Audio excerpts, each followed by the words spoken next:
जय हिंद प्यारे दोस्तों, आप सभी का हमारे चैनल में हार्दिक स्वागत है।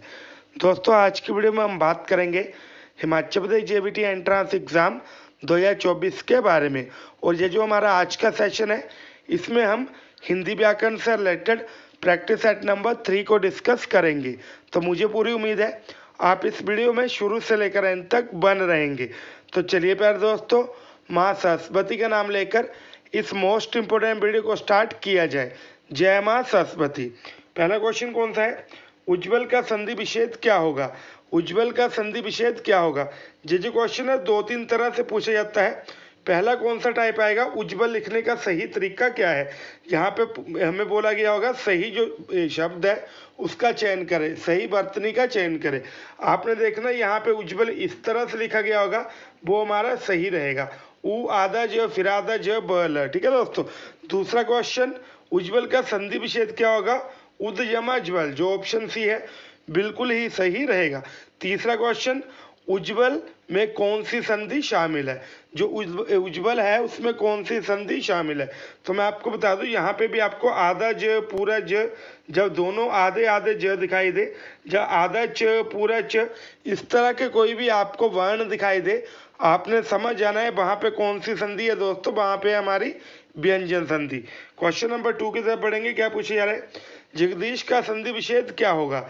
जगदीश का दोस्तों जो संधि विच्छेद है वो यहाँ पे ऑप्शन बी हमारा सही रहेगा, लेकिन यहाँ पे एक मिस्टेक हो गई है।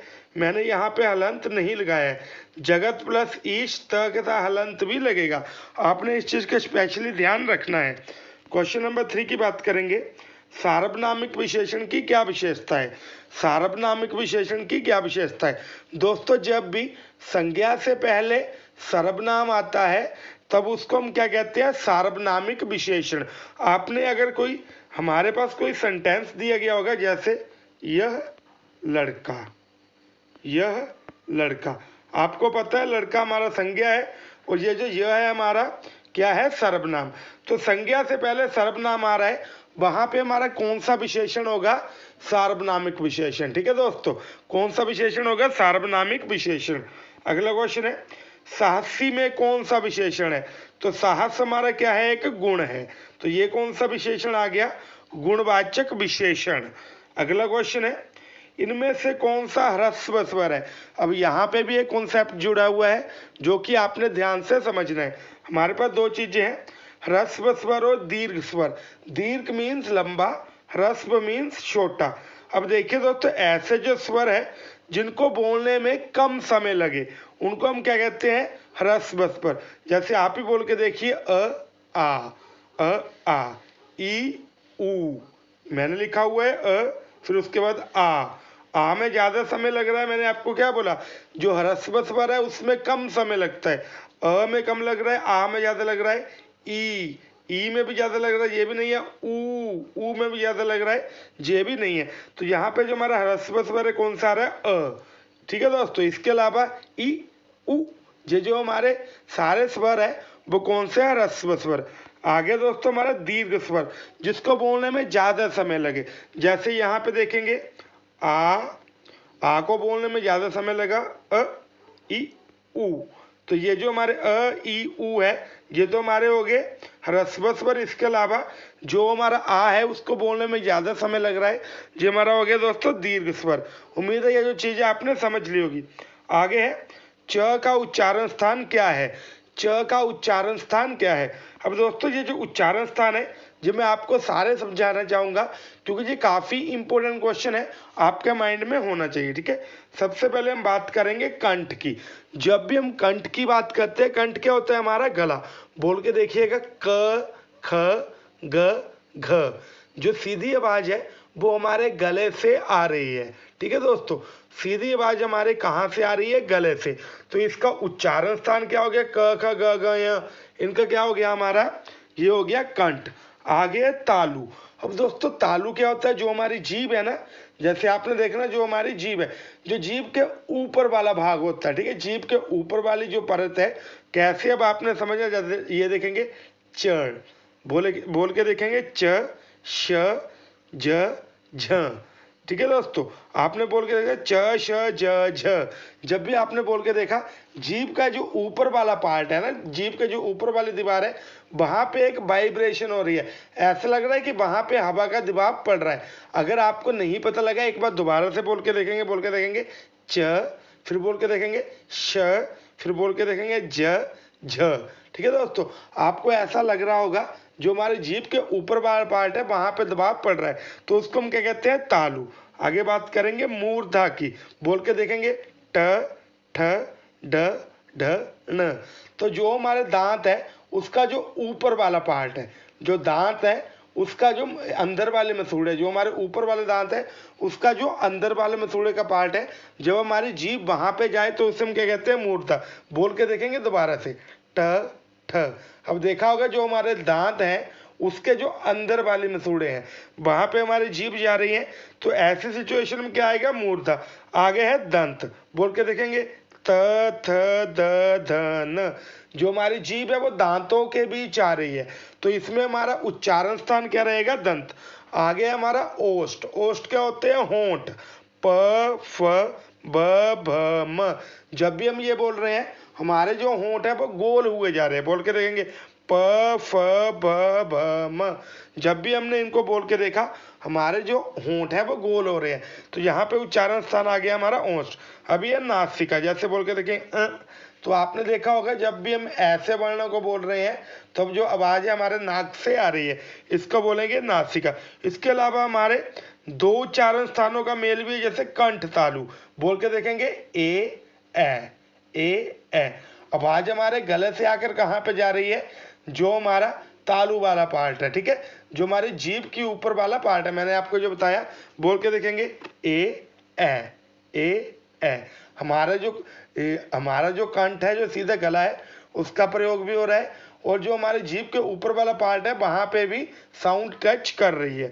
तो इस तरह से कंठोष्ठ्य, कंठ और ओष्ठ्य। बोल के देखेंगे ओ औ। हमारे गले से भी आवाज आ रही है और हमारे जो होंठ है वो भी गोल हो रहे हैं, दोनों का यूज हो रहा है।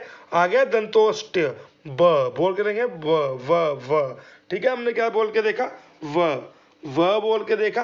तो यहाँ पे जो हमारे होंठ है, ठीक है, जो हमारे होंठ है वो हमारे दांतों के साथ टच हो रहे हैं, बोल के देखेंगे व। तो ऐसी सिचुएशन में क्या रहा है, दंतोष्ठ्य। मुझे उम्मीद है यहाँ पे जो कॉन्सेप्ट है आपको क्लियर हो गया होगा। अब यहाँ पे क्या पूछा गया था, च का उच्चारण स्थान क्या होगा, बोल के देखेंगे च बोल के देखा, तो यहाँ पे क्या उच्चारण स्थान हमारा होगा, तालु। क्या होगा दोस्तों, तालु। आगे है ठ का उच्चारण स्थान क्या है, ठ का उच्चारण स्थान, अब देखेंगे जो हमारी जीभ है, जो हमारे ऊपर वाले दांतों की अंदर वाले मसूड़े हैं वहां पे टच कर रही है, तो क्या उच्चारण स्थान होगा इसका, मूर्धा। उम्मीद है ये जो कॉन्सेप्ट है आपका क्लियर हो गया होगा। आगे दोस्तों नेक्स्ट क्वेश्चन है, इत्यादि का संधि विच्छेद क्या होगा, इत्यादि का संधि विच्छेद क्या होगा। Right answer will be option D, इति प्लस आदि। और मैं आपको ये भी बता दूं, ये हमारी यण संधि है। अगर आपको नहीं पता किस तरह से यण संधि है तो मैंने पिछला वीडियो बनाया हुआ है, उसमें आपको मैंने विद ट्रिक्स समझाया हुआ है, ठीक है, ट्रिक्स के साथ समझाया हुआ है, आपने उसको जरूर देखना है। आगे है विद्यार्थी कौन सा शब्द है, विद्यार्थी कौन सा शब्द है। अब देखेंगे दोस्तों यहाँ पे हमारे पास संकर शब्द है, पहले इसको देखेंगे। ऐसे जो शब्द है जो कि दो भाषाओं के मेल से बने हो, जैसे मैंने क्या बोला, रेल गाड़ी, क्या बोला, रेल गाड़ी। तो ये जो रेल है वो इंग्लिश का वर्ड है, गाड़ी किसी और भाषा का वर्ड है, क्या बोलेंगे, संकर शब्द। अब यौगिक शब्द क्या होते हैं, अब मैं आपको बता दूं, ये जो हमारे यौगिक शब्द है यहाँ पे तीन तरह के शब्दों की बात होगी। सबसे पहले रूढ़ शब्द, उसके अलावा यौगिक, उसके अलावा योग रूढ़। ठीक है, यहाँ पे दोस्तों मैंने रूढ़ लिखना था ऑप्शन पे। तो ये जो हमारे रूढ़ शब्द है, सबसे पहले हम इनको देखेंगे। ये जो हमारे रूढ़ शब्द है, ऐसे शब्द जिनको तोड़ने पे कोई भी मीनिंग ना बने। जैसे मैंने लिखा क म, अगर मैंने क को अलग किया, म को अलग किया, तो ये जो दोनों पार्ट है इनका कोई भी मीनिंग नहीं बनेगा, जो निरर्थक रहेंगे। क का भी कोई मीनिंग नहीं है, म का भी कोई मीनिंग नहीं है। अब यहाँ पे अगर मैं लिखूंगा विद्यार्थी, विद्यार्थी, ठीक है, मैं इस फॉर्म से लिख रहा हूँ विद्यार्थी, तो विद्या प्लस अर्थी, ठीक है, विद्या के साथ जिसको अर्थ हो, विद्या का भी मीनिंग बन गया, अर्थी का भी मीनिंग बन गया। अब ऐसे जो शब्द है जिनको जब हम तोड़ते हैं तो उनका एक मीनिंग बन जाए, इस पार्ट का मीनिंग बन जाए और जो दूसरा पार्ट है उसका भी मीनिंग बन जाए, उन्हें हम क्या कहते हैं, यौगिक शब्द। तो यहाँ पे है विद्यार्थी, तो विद्यार्थी कौन सा शब्द हुआ, यौगिक शब्द। अब तीसरा है हमारा रूढ़ शब्द। रूढ़ शब्द कैसे शब्द होते हैं, जो कि किसी के पर्यायवाची हो, जो शब्द हम बोल रहे हैं वो किसी का बोध करवाएं। अगर नहीं पता लगा मैं बता दूं, जैसे मैं बोल रहा हूं दशानन, क्या बोला मैंने, दशानन। जैसे मैंने दशानन बोला, आपके माइंड में किसकी पिक्चर आ रही है, रावण की, ठीक है। तो मैंने रावण थोड़ी बोला, मैंने दशानन बोला, लेकिन हम समझ क्या रहे हैं, रावण। तो ऐसे जो शब्द है जो कि किसी तीसरे शब्द का बोध करवाए या किसी के पर्यायवाची हो, उनको हम क्या कहते हैं, योग रूढ़ शब्द। मुझे उम्मीद है आपको यहाँ से चीजें समझ आ गई होगी। आगे है राम ने रावण को मारा, इसमें कौन सा कारक है, राम ने रावण को मारा, इसमें कौन सा कारक है, ठीक है दोस्तों। अब यहाँ पे पूछा गया कौन सा कारक है, कारक वाला कॉन्सेप्ट भी इंपॉर्टेंट है। अब आपने यहाँ से एक चीज समझनी है, कर्ता ने कर्म को करण से द्वारा, संपादान को के लिए, अपादान से अलग होना, संबंध क्या हो गया हमारा, का की के, ना नी ने, रा री रे, ठीक है। अधिकरण हो गया मैं पर, संबोधन हो गया हे अरे अजी, ठीक है। अब यहाँ पे आपने समझना है मैंने क्या बोला, मैंने लिखा हुआ है राम ने कहाँ पे आ रहा है, इसका चिन्ह है ने, ठीक है। तो यहाँ पे कौन सा कारक हुआ हमारा, कर्ता कारक।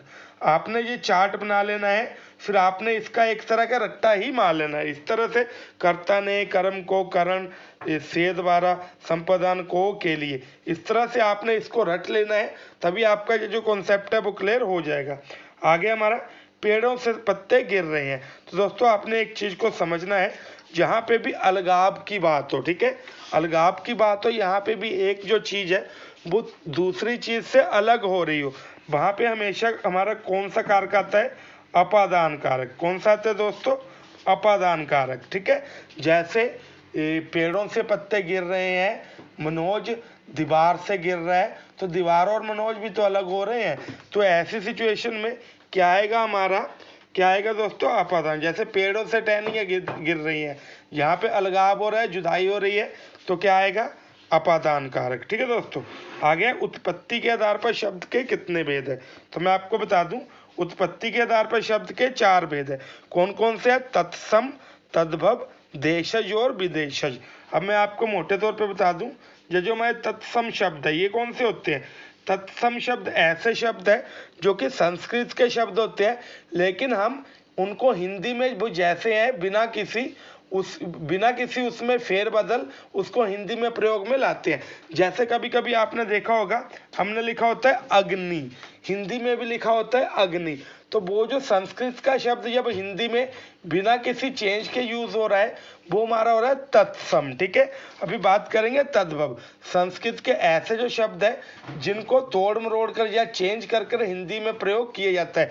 जैसे जब हम अग्नि की जगह आग का प्रयोग करेंगे तब क्या आएगा हमारा, तद्भव, ठीक है। अगर इस तरह से शब्द आएगा, अग्नि कौन सा शब्द है, अग्नि कौन सा शब्द है, तो आपने लिखना तत्सम। अभी इतने तो आपको नॉलेज होगी कि आप शब्द देख के पहचान जाओ कि कौन सा संस्कृत का शब्द है, आपने उसी के तरीके से समझना है, ठीक है दोस्तों। आगे देशज शब्द ऐसे शब्द जो कि क्षेत्रीय भाषाओं से लिए गए होते हैं, जैसे पगड़ी आ गया, गांठ आ गया, ये जो इस तरह के शब्द है वो हमारी क्षेत्रीय भाषाओं से लिए गए। एक ये भी क्वेश्चन इंपॉर्टेंट है, पगड़ी कौन सा शब्द है, तो आएगा देशज।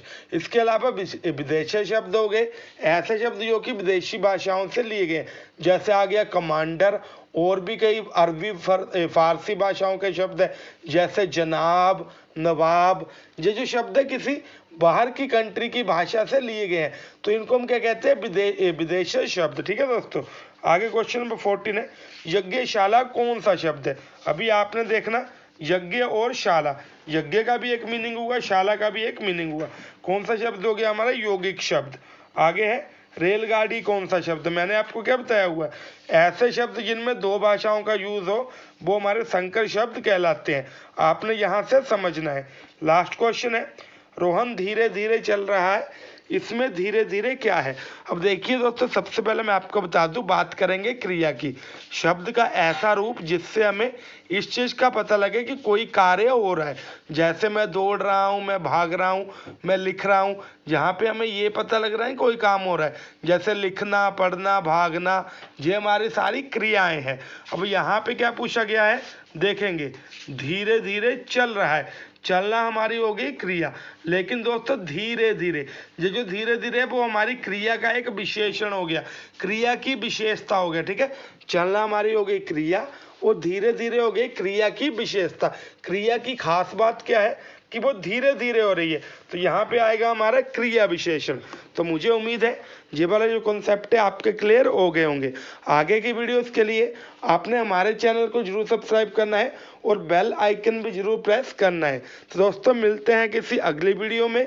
अगर वीडियो अच्छी लगी हो, वीडियो को लाइक करें, चैनल को सब्सक्राइब करें, फ्रेंड्स दोस्तों मित्रों के साथ ज़्यादा से ज़्यादा शेयर करें। Thank you. जय हिंद, जय भारत, जय हिमाचल।